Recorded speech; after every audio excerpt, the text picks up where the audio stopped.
All right, here we are now with our quillie sewn, and I'm going to talk about the cork backing.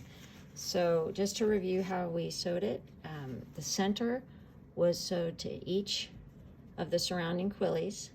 Then I went through and attached them side by side, and then I went and attached little accent ones. And each time I ran the needle through the quillies to further stabilize it.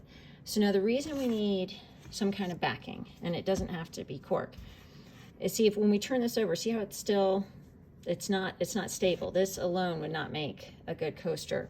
Now we could sew little tack stitches along here to stabilize it, and then it would look like that. But I didn't really like the look, and you'd really need the thread to match.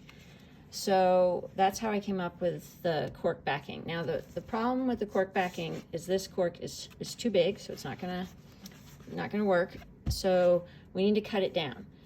So what I did was, and I'm sure there's multiple ways to do this and probably even a better way to do this, but I measured across to find how far I want the width of the cork to be, because I don't want it to come up further than my little accent quillies or you'd see the cork. So I take the measurement, and then I attempted to find the center spot and then measured it out. So what I'm gonna do now is just cut this, and you know, it's not gonna be perfect. You know, this is the back, and you could, you know, get a, you know, circle cutter and, you know, measure out to an absolutely perfect circle. And I do recommend though that you don't just create one and then think it's going to work on all of your quillie coasters if you're making a set, because quillies can vary. Even if you cut everything the same length and then you coil them up, you might coil some a little tighter than others, and your quillie might actually, your coaster might end up being a little bit larger, a little bit smaller than the one you made before. So I have roughly cut a circle. So it's pretty good.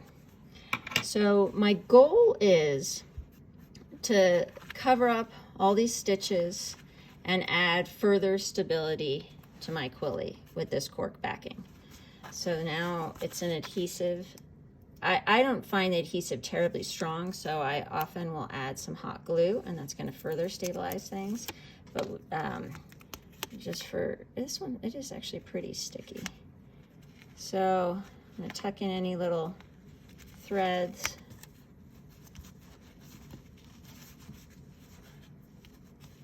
And really stick it down. And now all of my threads, except for maybe that one little guy right there, are covered. And now, see how it's not flipping up like it did before?